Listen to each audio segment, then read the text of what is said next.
सो बच्चों welcome back to the platform of KYT classes. एक बार फिर से मैं आप लोगों के सामने आ चुका हूं एक नया और अमेजिंग सा क्लास लेकर के। ठीक है, आज के इस क्लास में हम लोग पढ़ने वाले हैं रिफ्लेक्शन ऑफ लाइट। रिफ्लेक्शन हमने कंप्लीट कर लिया है। ठीक है, अगर आपने नहीं देखा तो आप जाकर के वीडियो देख सकते हैं। ठीक है, आज हम लोग पढ़ने वाले हैं रिफ्लेक्शन ऑफ लाइट। चैनल पे आप चेक कर सकते हैं, सारे वीडियोस अपलोडेड हैं। चलो फिर शुरू करते हैं बिना किसी देरी के। तो हमारा क्या होता है बेटा, रिफ्लेक्शन होता है क्या है? अगर आप किसी छोटे बच्चे से भी पूछोगे तो वो भी बता देगा रिफ्लेक्शन की डिफिनेशन। क्या होता है रिफ्लेक्शन? जब when light travel from one medium to another medium it bends. ठीक है, जब वो बेंड होते हैं उसी बेंडिंग के फिनोमिना को क्या बोलते हैं हम लोग? रिफ्रैक्शन ऑफ लाइट बोलते हैं। जैसे क्या बोला मैंने कि the bending of light ray when passes from one medium to another medium with different optical density. अब ऑप्टिकल डेंसिटी क्या होती है? अब डिफरेंट ऑप्टिकल डेंसिटीज क्या होती है? सर बात कर लीजिए, किसी का कॉल आ रहा है। डिफरेंट ऑप्टिकल डेंसिटी, रुक जाओ बच्चों, कॉल आ रहा है किसी का। ठीक है, तो डिफरेंट ऑप्टिकल डेंसिटी का मतलब क्या होता है? डिफरेंट ऑप्टिकल डेंसिटी का मतलब होता है बेटा कि अब ऑप्टिकल डेंसिटी देखी कैसे जाती है? जिस भी मीडियम में लाइट की स्पीड स्लो होती है उसको ऑप्टिकली डेंस मीडियम बोलते हैं। ठीक है, अब वो डेंसिटी जो हमारा मास डेंसिटी थी, जो हम बचपन में पढ़ते थे, रो इज इक्वल टू m/v, वो अलग चीज हुआ करती थी। और ये डेंसिटी है ऑप्टिकल डेंसिटी। ये किस पे डिपेंड करती है? स्पीड ऑफ लाइट पे। किस मीडियम में स्पीड की लाइट जितनी ज्यादा फास्ट होगी वो ऑप्टिकली उतना ज्यादा क्या होगा? रेयरर होगा। और जिसकी डेंसिटी जो ऑप्टिकली जितना ज्यादा डेंसर होगा उसमें स्पीड ऑफ लाइट क्या होगी? उतनी ज्यादा कम होगी। बच्चों ये बात समझ में आई कि नहीं? मैंने क्या बोला? ऐसा मीडियम जिसमें लाइट की स्पीड स्लो होगी वो ऑप्टिकली डेंस नहीं होगा। उसकी डेंसिटी, जिसकी डेंसिटी जितनी ज्यादा उसकी लाइट की स्पीड उसमें उतनी स्लो। फॉर एग्जाम्पल एयर में जो लाइट की स्पीड होती है वो सबसे ज्यादा होती है, तो सबसे ज्यादा ऑप्टिकली। अब देखो डेंसर का उल्टा होता है रेयरर। क्या होता है बेटा? डेंसर का उल्टा होता है रेयरर। रेयरर मतलब जिसकी वो ऑप्टिकल डेंसिटी कम होती है। फॉर एग्जांपल एक एयर मीडियम है और यहाँ पे वाटर मीडियम है, तो एयर क्या होगा? ऑप्टिकली रेयरर होगा। अब रेयरर और डेंसर पता कैसे करते हैं? जैसे मैं बोलूं कि एक बच्चे का 60% आता है और एक बच्चे का 65% आता है, तो मैं बी वाले को बोलूंगा ये तेज है। तो ये क्या, ये जनरली तेज है? जनरली तेज नहीं, लेकिन एक ही कंपैरिजन में तेज है। वैसे ही ऑप्टिकली डेंसर और रेयरर मीडियम भी क्या होता है? दो मीडियम के बीच में कंपैरिजन हम करते हैं। जिसमें लाइट की स्पीड तेज होगी उसको क्या बोलेंगे? रेयरर बोलेंगे। और इसमें लाइट की स्पीड स्लो होगी उसको क्या बोलेंगे? ऑप्टिकली डेंसर बोलेंगे। जितनी ज्यादा लाइट की स्पीड उतना ज्यादा वो रेयरर, जितनी कम लाइट की स्पीड उतना ज्यादा वो डेंसर। अब डेंसर और रेयरर को पता लगाने के लिए हम एक टर्म यूज करते हैं, उसको बोलते हैं हम लोग रिफ्लेक्टिव इंडेक्स। क्या बोलते हैं उसको? Reflective index. ठीक है, बोलते हैं बच्चों रिफ्रैक्टिव इंडेक्स। अब रिफ्रैक्टिव इंडेक्स को हम लोग डिनोट कैसे करते हैं? अब देखो यहाँ पे डेंसिटी की डिफिनेशंस भी लिखी हुई है, देख लो। Optical denser medium, a medium in which light travel slower. जिसमें लाइट क्या होती है? धीरे चलती है, उसको क्या बोलते हैं? ऑप्टिकली डेंसर मीडियम बोलते हैं। जिसमें तेज चलते हैं उसको क्या बोलते हैं? रेयर मीडियम बोलते हैं। अब एक चीज याद रखना बच्चों, एक चीज होती है हमारी डेंसिटी चेक करने के लिए हम यूज करते हैं एक वर्ड रिफ्लेक्टिव इंडेक्स, जिसको कुछ लोग एन से डिनोट करते हैं, कुछ लोग म्यू से डिनोट करते हैं। हम यहाँ म्यू से डिनोट करेंगे। म्यू का मतलब क्या होता है कि किसी भी लाइट की स्पीड, किसी भी मीडियम में लाइट की स्पीड को कंपेयर करना with respect to speed of light in air. C क्या है बेटा? Speed of light in air, जिसकी वैल्यू होती है 3 × 10⁸ मीटर पर सेकेंड। मतलब क्या हुआ इसका? ऑप्टिकल डेंसिटी का या रिफ्लेक्टिव इंडेक्स का मतलब क्या हुआ? इसको RI भी बोल देते हैं कभी कभी, और कभी कभी म्यू बोलता है, कोई बोलता है N। तो किसी भी तरह कोई बोले उससे हमें मतलब नहीं है, हमें याद रखना है कि N या फिर म्यू या फिर इसका मतलब क्या होता है? Optical density. वो रिफ्लेक्टिव इंडेक्स, सॉरी कंफ्यूज मत होना, इसका मतलब क्या है? Reflective index. अब रिफ्लेक्टिव इंडेक्स का मतलब क्या होता है? और इसको बोलते हैं एब्सोल्यूट रिफ्लेक्टिव इंडेक्स। जो बस खाली म्यू लिखा है तो उसका मतलब क्या होता है? Absolute reflective index. अब एब्सोल्यूट रिफ्लेक्टिव इंडेक्स का मतलब क्या है कि देखो म्यू, जैसे मान लो कि किसी ऑब्जेक्ट में या किसी मीडियम में, मीडियम मान लो वाटर है या कोई भी मीडियम हो सकता है, मान लो XYZ कोई भी मीडियम है, उसमें जो लाइट की स्पीड है वो 2 × 10⁸ मीटर पर सेकेंड है। तो मैं अगर इसका वो निकालूं रिफ्लेक्टिव इंडेक्स, तो क्या आएगा? 2 × ये 3, पहले ऊपर लिखते हैं लाइट की स्पीड 3 × 10⁸ अपॉन 2 × 10⁸। इसको ये कट जाएगा तो कितना आ जाएगा बेटा? 1.5। अब इसका मतलब क्या हुआ? 1.5 जो है इसका मतलब क्या हुआ? इसका मतलब हुआ कि इस मीडियम में जो लाइट की स्पीड होगी, ये जो भी मीडियम है XYZ, इस मीडियम में जो लाइट की स्पीड होगी वो 1.5 गुना कम होगी लाइट की स्पीड इन एयर। एयर से कितना कम होगी? 1.5 गुना कम होगी। एयर से कितना कम होगी बेटा? 1.5 गुना कम होगी। बता समझ में आया कि नहीं? रिफ्लेक्टिव इंडेक्स क्या बताता है कि किसी मीडियम में लाइट की स्पीड एयर से कितनी कम है? एयर में सबसे ज्यादा होती है, ये बात याद रखना। एयर या फिर इसी को वैक्यूम भी बोलते हैं। जो लाइट की स्पीड होती है वो मैक्सिमम होती है और रिफ्लेक्टिव इंडेक्स का मतलब क्या है, कितने टाइम्स कम होगी। अगर 1 है तो मतलब 1 गुना कम होगी, 1 तो हो नहीं सकता है ना, 1 गुना कम मतलब बराबर ही हो गया। अगर 2 है तो 2 गुना कम होगी, 3 है तो 3 गुना कम होगी। मतलब जितनी ज्यादा आपका म्यू बढ़ता रहेगा, जितना म्यू बढ़ेगा उतनी ज्यादा वेलोसिटी क्या होगी बेटा, कम होगी। अगर जिसका 1.5 आया तो 1.5 कम होगी। अगर किसी का 3 आ गया तो लाइट की स्पीड से कितना कम, 3 गुना कम। लाइट की स्पीड से कितना कम बेटा, 3 गुना कम। तो और ज्यादा स्पीड कम हो गई, तो मतलब म्यू जितना ज्यादा उतनी वेलोसिटी कम। अब जितनी वेलोसिटी कम कोई मीडियम उतना ज्यादा डेंसर, जितनी वेलोसिटी कम उतना ज्यादा डेंसर। मतलब जितना ज्यादा म्यू होगा वो डेंसिटी उतनी ज्यादा होगी।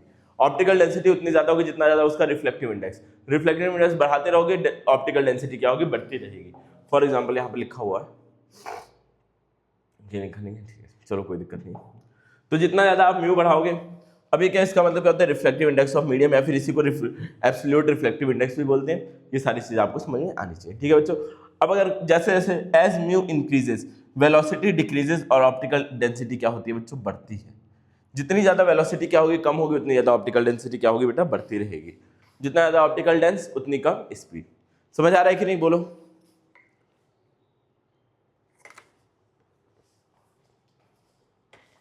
बोलो बोलो। इतनी बात तो समझ में आ रही होगी। अगर समझ आ रहा है तो आप थम्स अप जरूर करें, ठीक है। थम्स अप का निशान जरूर बनाएं अगर आपकी समझ में आ रहा है तो, ठीक है सर।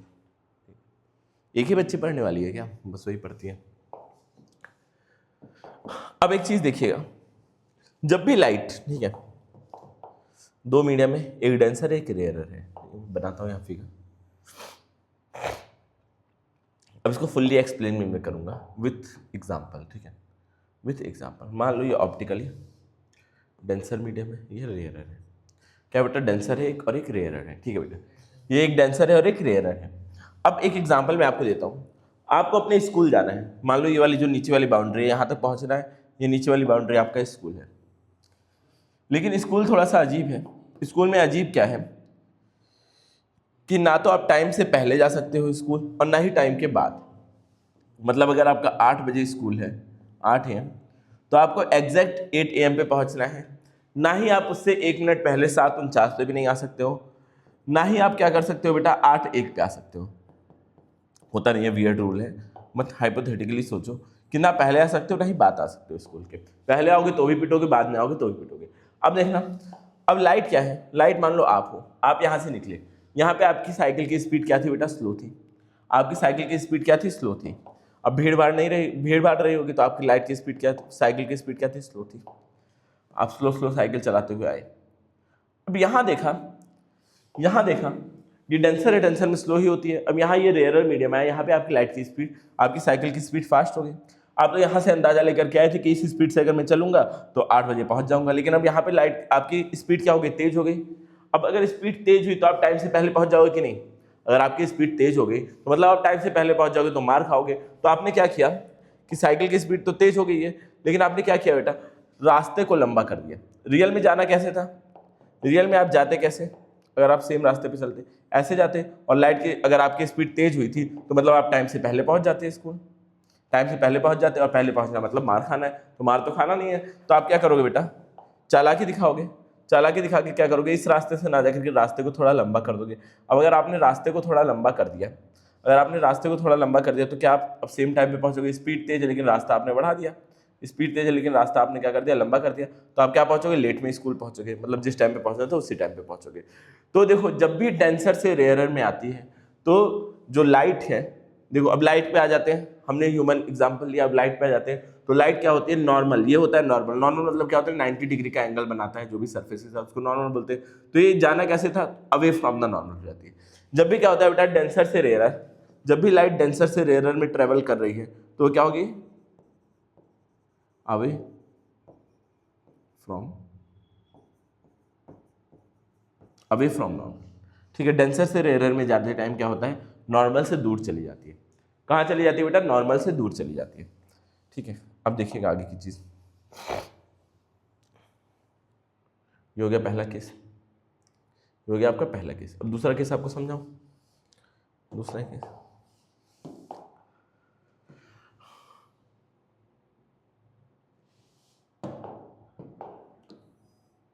समझना, समझने की कोशिश करना, समझना, ठीक है। अब देखो, लाइट क्या हुई बेटा, आई यहाँ पर। अब इस बार ये मीडियम रेयरर है, यहाँ स्पीड तेज है लेकिन यहाँ आने पे स्पीड आपकी स्लो हो गई, तो आप साइकिल निकाले, चले आराम से। अब देखा, अगर आप इस स्पीड से गए नीचे, अगर आप क्या होगा बेटा, जिस स्पीड से चल रहे हो उसी स्पीड से अगर नीचे गए तो आपको तो लेट हो जाएगा, क्योंकि यहाँ पे स्पीड आपकी स्लो हो गई है, भीड़ वाला स्पीड स्लो हो गई। तो आपने क्या किया कि इस बार तो लंबा रास्ता नहीं ले सकते, इस बार क्या किया, शॉर्टकट मार लिया। इस बार क्या किया, शॉर्टकट मार लिया, मतलब ऐसे ऐसे आ गए। ठीक है, क्या मान लिया बेटा, शॉर्टकट मान लिया। शॉर्टकट मारने का मतलब ऐसे आ गए। समझ में आया कि नहीं, बोलो। तो क्या हुआ, जब भी आप रेयरर से डेंसर में आए, डेंसर मतलब क्या, स्पीड स्लो है, तो जब भी रेयरर से डेंसर में आए तो टूवर्ड्स नॉर्मल। जब भी आप रेयरर से डेंसर में आए तो क्या हो गया बेटा, टूवर्ड्स टूवर्ड्स। देखो ये चीज मैं याद कैसे रखता हूं, जो मैंने आपको स्टोरी बताई उसी स्टोरी से। टू बी ऑनेस्ट मैं भी इसी तरह इसी स्टोरी से ही याद रखता हूँ और इसी स्टोरी से समझाता हूँ, वरना ये चीज रटना बड़ा अजीब हो जाएगा यार, रट लोगे कितना दिन याद रहेगा। तो इसी स्टोरी के साथ आप भी याद रखने की कोशिश करें, जिस तरह मैं आपको याद करा रहा हूँ।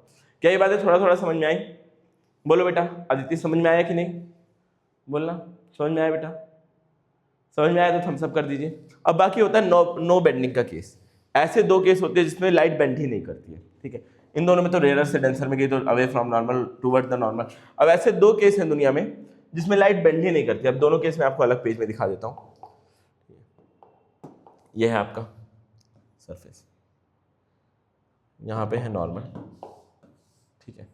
अगर मैं इंसिडेंट रे को नॉर्मल के ऊपर ही इंसिडेंट करा दूं, नॉर्मल के ऊपर ही इंसिडेंट करा दूं, तो लाइट बिना बेंड हुए नीचे चली जाएगी।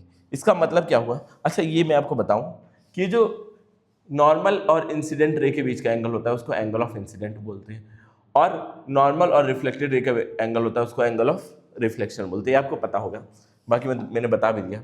तो इसका मतलब क्या हुआ, अगर एंगल ऑफ इंसिडेंट को मैं जीरो कर दूं, अरे नॉर्मल के साथ ही एंगल देते हैं, नॉर्मल पे कर दिया तो एंगल जीरो हो गया, तो एंगल ऑफ रिफ्लेक्शन भी जीरो हो जाता है, और बेंडिंग क्या हो जाता है, नो बेंडिंग। ये क्या है, केस फॉर नो बेंडिंग, इसमें बेंड होगा ही नहीं, ठीक है। अब ये सब याद रखने वाली चीजें बच्चों, ठीक है। ये चीजें आपको क्या करनी है, याद रखनी है, सीक्वेंस आपको याद रखना है। अब अगली चीज देखिएगा, अगली चीज एक और नो बेंडिंग का केस कब है, ऐसे है। अब आपने लाइट को इंसिडेंट कराया और वो ऐसे पार हो गए, तो इसका मतलब क्या हुआ बेटा, जो रिफ्लेक्टिव इंडेक्स इसकी थी μ1 और जो इसकी थी, दोनों क्या है, बराबर है। μ1 इज इक्वल टू μ2 है, या फिर ऐसा बोल सकते हो कि इस वाले में जो वेलोसिटी है दूसरे वाले में भी सेम वेलोसिटी है, इसमें जो वेलोसिटी है दूसरे वाले में भी सेम वेलोसिटी है। और जनरल बात हम ये बोल सकते हैं कि मीडियम 1 और मीडियम 2 आपस में क्या है बेटा, बराबर है। जो मीडियम है वही मीडियम चेंज ही नहीं हुआ, डेंसिटी चेंज नहीं हुई, मतलब सेम मीडियम की बात हो रही है, मीडियम ही नहीं चेंज हुआ, और जब मीडियम चेंज नहीं हुआ तो बेंडिंग नहीं होगी। तो नो बेंडिंग के दो केस हैं, एक केस नंबर 1 और ये केस नंबर 2। आई होप ये बात आपको समझ में आएगी। अब हम देखते हैं रिलेटिव रिफ्लेक्टिव इंडेक्स के बारे में थोड़ी सी चीजें। अब देखते हैं रिलेटिव रिफ्लेक्टिव इंडेक्स के बारे में। जैसे फॉर एग्जांपल समझना, यहाँ पे दो मीडियम है, यहाँ पे दो मीडियम है, ठीक है। एक, अब समझना बेटा, ये ध्यान से समझने वाली थ्योरेटिकल चीजें हैं, इनको एकदम ध्यान से आप लोग समझिएगा। ये नॉर्मल है।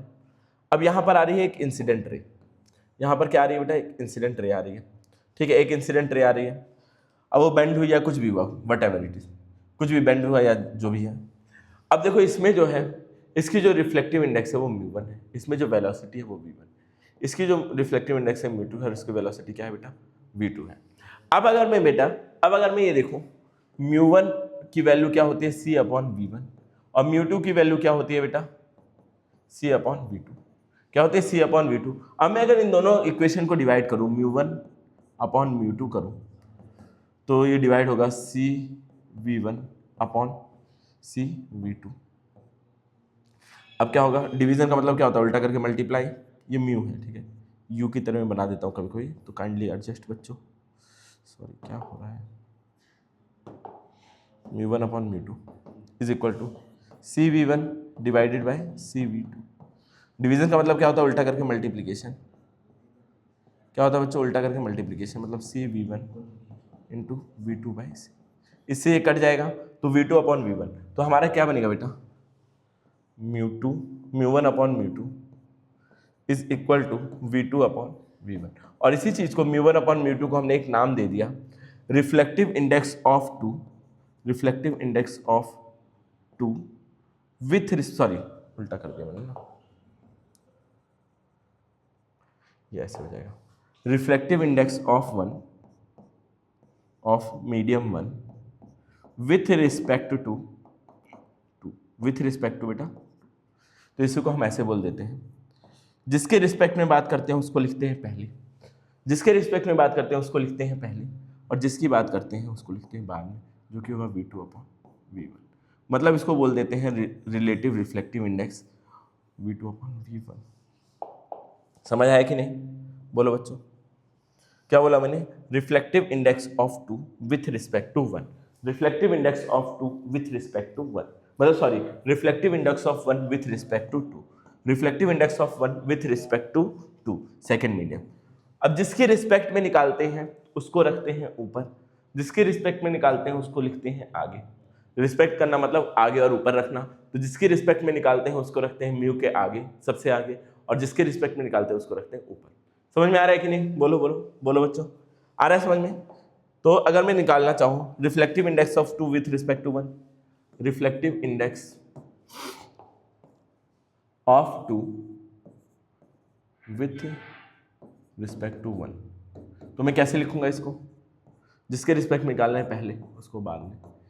अब जिसके रिस्पेक्ट में निकालना है उसकी वेलोसिटी ऊपर और दूसरे वाले की वेलोसिटी क्या हो जाएगी बेटा? नीचे।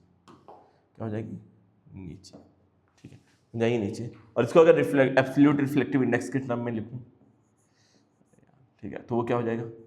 μ2 अपॉन μ1। और एक चीज होती है बेटा, क्या है, एक तरह की ये जो लाइट है वो क्या है, एक तरह की ईएम वेव है। अब ईएम वेव चैप्टर पढ़ेंगे तब पढ़ना। वैसे क्या है बेटा, ये इलेक्ट्रोमैग्नेटिक वेव है, ठीक है, इलेक्ट्रोमैग्नेटिक वेव है। तो इलेक्ट्रोमैग्नेटिक वेव की जो वेलोसिटी होता है उसका फॉर्मूला होता है एफ लैम्डा। क्या होता है? F lambda.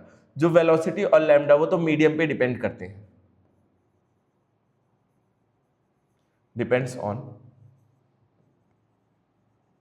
मीडियम। लेकिन ये जो फ्रीक्वेंसी होती है बेटा वो मीडियम पे डिपेंड नहीं करती है, वो डिपेंड करती है सोर्स पे। लाइट का सोर्स देखो, एक मीडियम से दूसरे मीडियम में जा रही है, एक टॉर्च से मैंने लाइट निकाला तो सोर्स क्या टॉर्च ही है हर बार, तो फ्रीक्वेंसी क्या होगी? दोनों मीडियम में सेम ही होगी, बस खाली वेलोसिटी और वेवलेंथ, लैम्डा मतलब वेवलेंथ, वी मतलब वेलोसिटी, वो चेंज होती है। तो अगर मैं यहाँ लिखना चाहूँ v1 की पहले वाले की वेलोसिटी, तो क्या हो जाएगी? F lambda one. दूसरे वाले की क्या हो जाएगी? F lambda two. तो इससे ये कट जाएगा। तो हमारा जो प्योर रिलेशन आ रहा है, मैं पूरा एक बार में अच्छे से समराइज करके लिखता हूँ। Reflective index of two with respect to one is equal to होता है μ2 upon μ1 is equal to v1 upon v2 is equal to lambda one upon lambda two. ये रिलेशन आप लोगों को याद रखना है बच्चों, ये रिलेशन आप लोगों को याद रखना है, इससे सवाल एग्जाम में आ सकते हैं। अब बताओ, इतना कुछ मैंने समझा दिया, क्या आपके समझ में आया? अब न्यूमेरिकल सॉल्व करने से पहले मैं आपसे पूछना चाहूंगा, इतना कुछ मैंने आपको समझा दिया, क्या ये बातें आपको समझ में आई? कुछ न्यूमेरिकल्स करेंगे, फिर उसके बाद खत्म करेंगे क्लास को। एक कॉन्सेप्ट और है Snell's law, Snell's law plus numerical, उसके बाद क्लास खत्म होगी। बोलो बेटा, इतनी बात समझ में आई कि नहीं? थोड़ी सी ये टफ थी, अगर कोई चीज रिपीट करनी हो तो बता दो।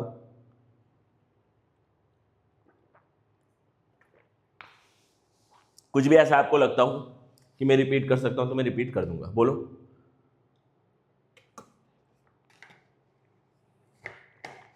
कुछ है क्या रिपीट करने के लिए? बोल दो बच्चों। समझ में आ गया तो थम्स अप कर दो, ठीक है, समझ में आ गया तो थम्स अप कर दो, मैं समझ जाऊंगा। आगे बढ़ते तब तक हम एक आध सवाल कर लेते हैं। ये सब समझा चुका हूँ, देखो ये सब है, यही सब है। वेवलेंथ के टर्म्स में मैंने सारी चीज़ समझा दी। नोट्स आपको बहुत ही खूबसूरत ढंग में बन जाए। Can you repeat sir? कौन सा पार्ट? अंकिता, कौन सा पार्ट आपको रिपीट करवाना है, बता दो, रिपीट कर देंगे, क्या ही दिक्कत है। वेवलेंथ के टर्म्स में बता दिए, सारी चीज़ें मैंने आपको बता दी। अब अभी आएगा स्नेल्स लॉ, उसको देखने से पहले हम कुछ सवाल कर लेते हैं। सवाल दे रखे क्या? हाँ, ये सवाल हम प्रैक्टिस करेंगे। बता दो अंकिता, क्या नहीं समझ में आया, और ये भी बता देना जो चीज़ समझ में नहीं आई उस दौरान आप क्लास में थी या फिर नहीं। टॉपिक बता दो, मैं रिपीट कर दूंगा।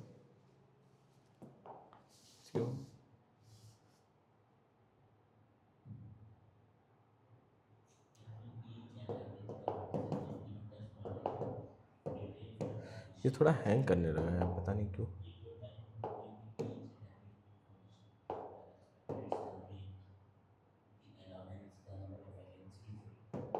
ठीक है, ये सवाल हम लोग करेंगे, बढ़िया से।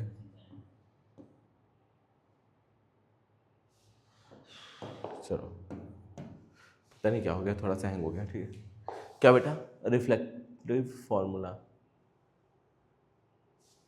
Relative formula. अच्छा, रिलेटिव फार्मूला एक बार और बता दे रहा हूँ, यहाँ पे लिख दे रहा हूँ मैं फार्मूला। ठीक है, एक बार और लिख दे रहा हूँ फार्मूला।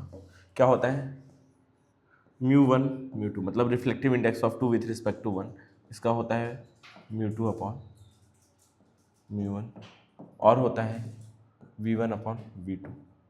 ठीक है, v1 upon v2 reflective index of 2 with respect to 1, और लैम्डा 1 अपॉन लैम्डा 2। ये आपको याद रखना है बेटा, ये फार्मूला आपको याद रखना है, इससे आपके सवाल आते हैं एग्जाम में। ठीक है, इसको याद रख लेना यार, इससे ज़्यादा मैं क्या बताऊँ, इसको याद रख लेना, इंपॉर्टेंट फार्मूला है।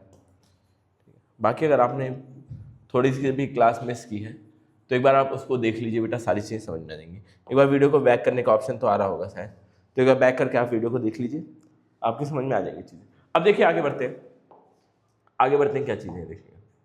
ठीक है, अब क्या दे रखा है? Velocity of light in water, velocity of light in glass दे रखा है। अब को आपको क्या बताना है? म्यू डब्ल्यू और म्यू जी बताना है, और म्यू डब्ल्यू ये ऐसे लिखा हुआ है, म्यू डब्ल्यू जी। ठीक है, reflective index of glass with respect to water, with respect to water. ठीक है, अब ये चीज़ें आपको याद होनी चाहिए।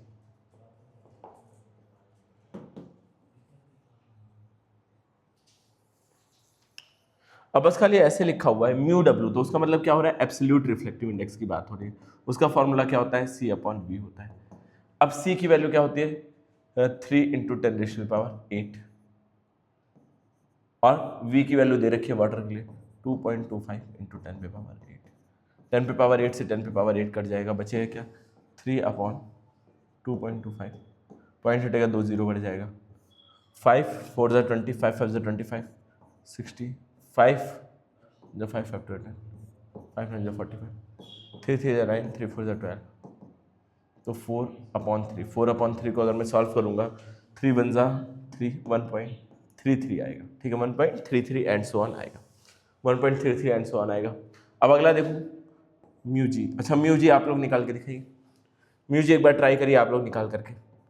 Same process, C upon V, C upon V. C कितना है? 3 × 10⁸ 8 है, और ग्लास में कितना है? 2 है। ये तो जल्दी से सॉल्व हो जाएगा।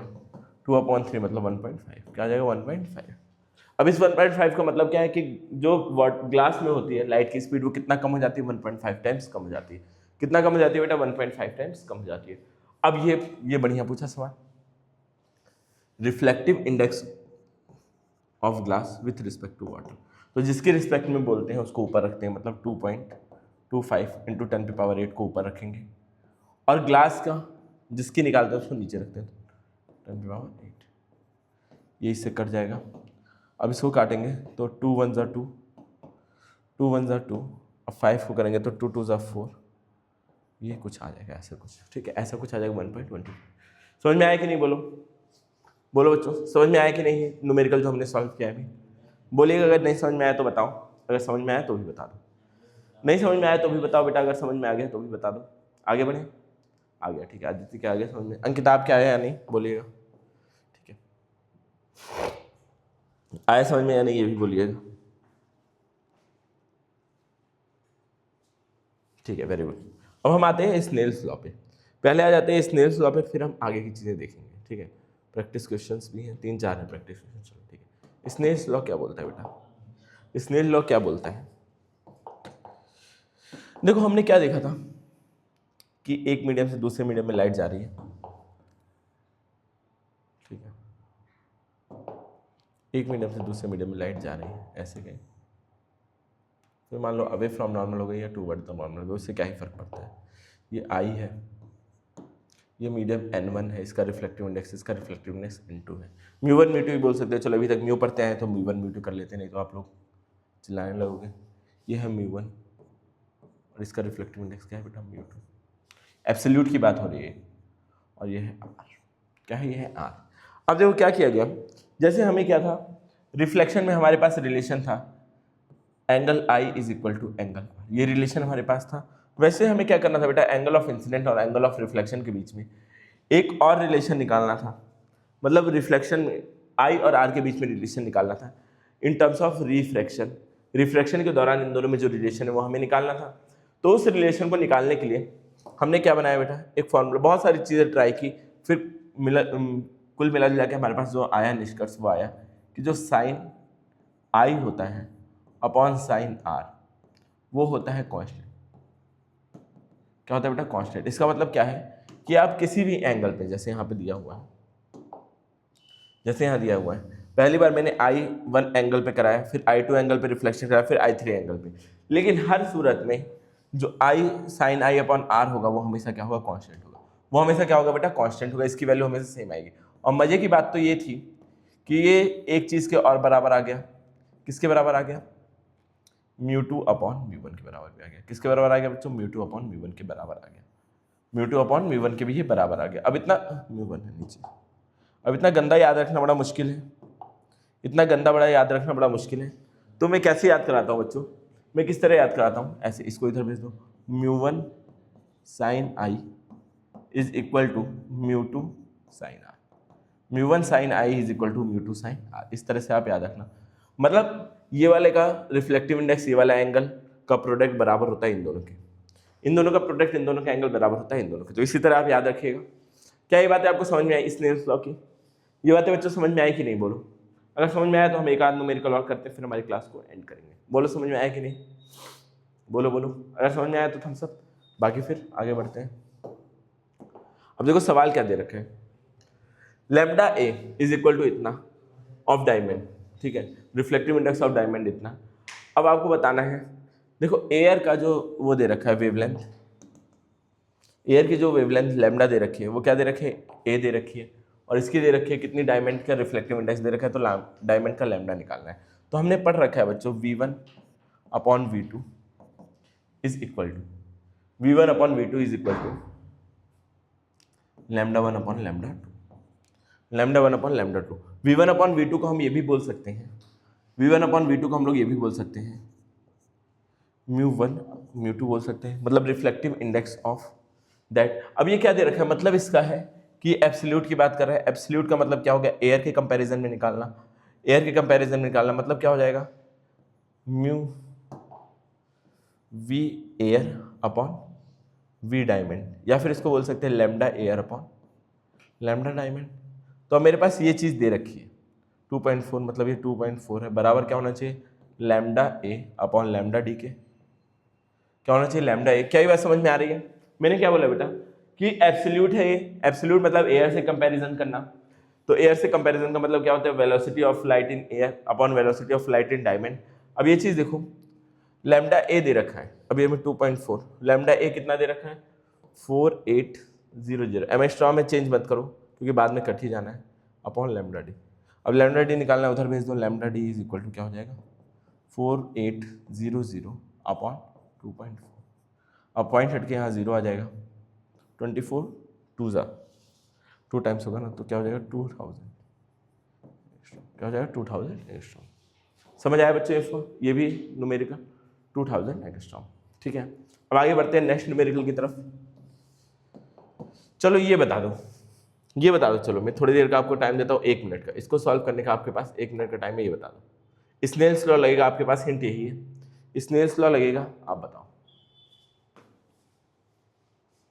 ये वाला बताओ, इसका आंसर बताओ जल्दी से, देखते हैं कितने लोग इसका सही आंसर दे पाते हैं। 1 मिनट का टाइम है आपके पास, निकाल के दिखाओ। स्नेल्स लॉ लगेगा, आंसर आ जाएगा एक झटके में।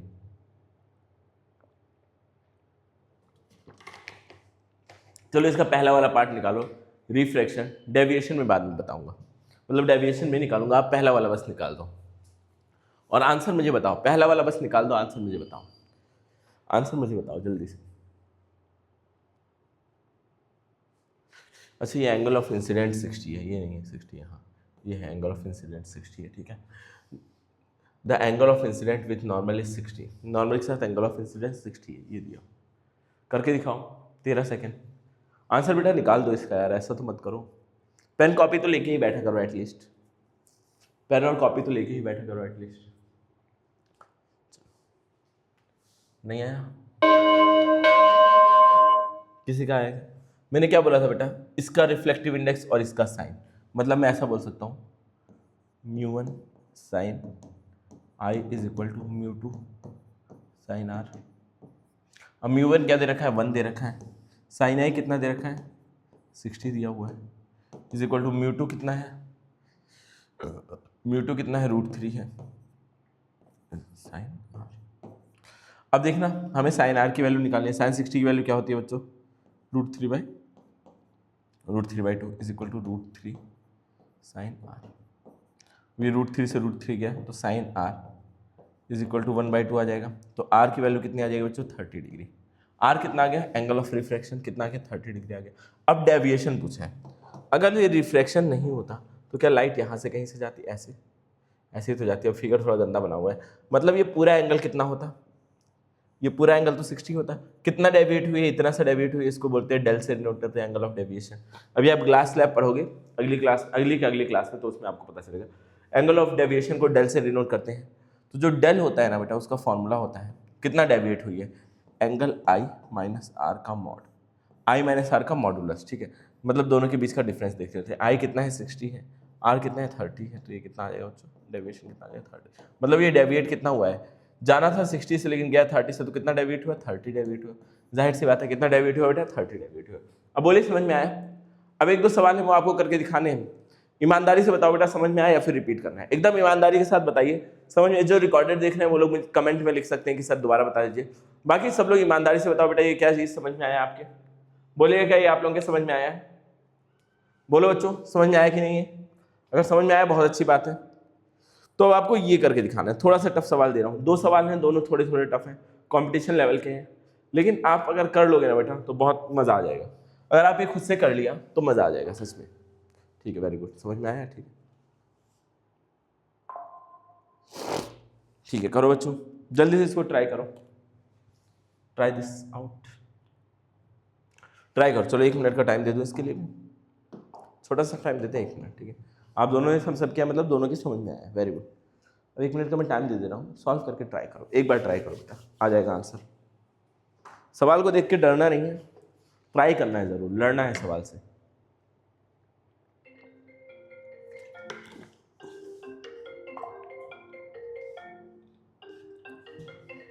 कॉल रिसीव कर लीजिए सर, हेलो लर्निंग से, हेलो लर्निंग का है, नाजिम सर का, बोल दीजिए कि क्लास आज हो जाएगी। कहे हाँ सर आज क्लास नहीं।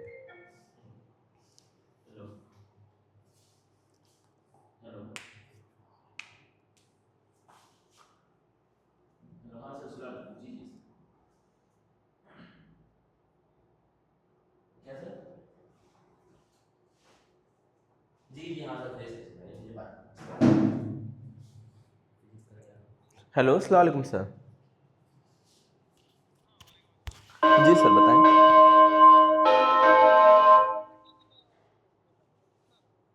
क्या सर, फिजिक्स का?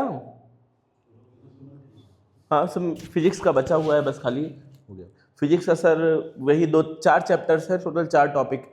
तो पहला टॉपिक तो मैं कवर करा रहा हूँ, आज पहला खत्म हो जाएगा। एक दिन में 2 टॉपिक हो रहा है सर, 3-4 दिन में खत्म हो जाएगा, मतलब 5 दिन लगेगा मैक्सिमम खत्म होने में। मैथ का तो हो ही गया है पूरा।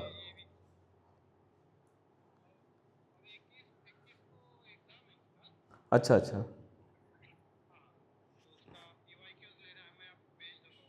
तो आज की क्लास में तो सर मेरा स्लाइड वगैरह तैयार है, तो आज वो मोशन वाला ले ले रहा हूँ चैप्टर जो मैंने तैयार किया था। हाँ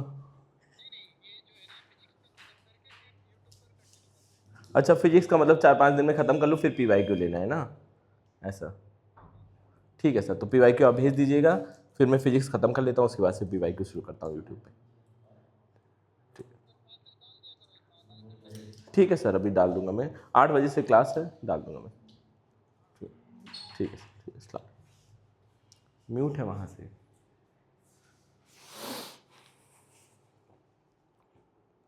ठीक है बच्चों, देखो एक कॉल आ गया था ज़रूरी, ठीक है, एक ज़रूरी कॉल आ गया था। अब देखिए अगर आंसर आया कि नहीं, किसी ने नहीं लिखा आंसर आया, बड़ी गंदी बात है। अब देखिए क्या होगा, ये μ1 है, μ2 है और अगेन μ1 है। अब देखिएगा अगर मैं लगाऊं पहले वाले में, क्या कोई एंगल दे रखा है क्या? कोई भी एंगल नहीं दिया हुआ है। अगर मैं पहले वाले में इस स्नेल्स लॉ लगाऊं तो साइन आई μ1 साइन है, ठीक है, μ1 sine I is equal to μ2 sine I. ये होगा कि नहीं, ये होगा कि नहीं? पहले वाले के लिए मैंने लगाया।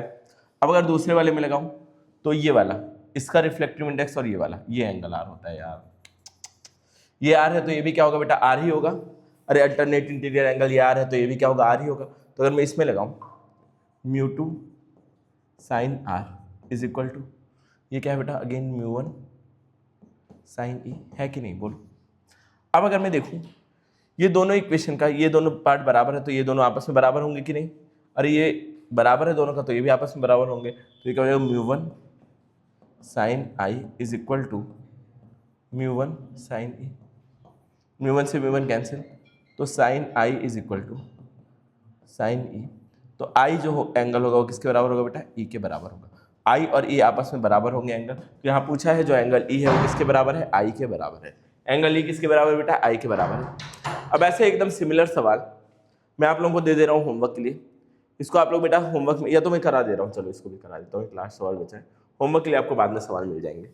ये वाला ट्राई करोगे क्या, वैसे ही सेम है, वैसे ही सिमिलर सवाल है।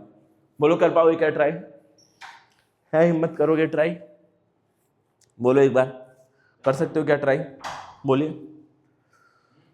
अरे बोलो बच्चों कर पाओगे क्या ट्राई, एक बार ट्राई करो, ट्राई करो एक बार,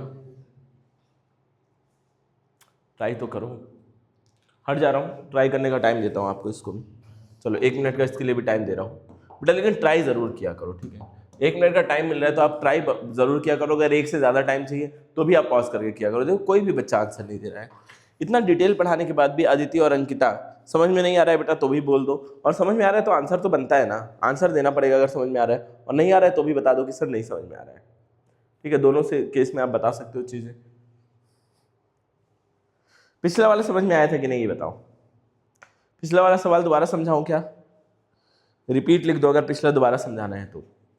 प्रैक्टिस क्वेश्चन नंबर 4 दोबारा समझाना है क्या, रिपीट लिख दो अगर समझाना है, और अगर समझ में आ गया तो अच्छी बात है, अगर समझ में आ गया तो ये वाला करके दिखा दो, समझ में आ गया तो ये वाला करके दिखा दो।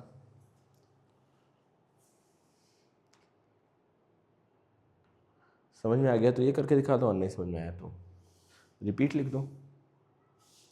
दोनों ही केस में मैं सेटिस्फाई हूँ।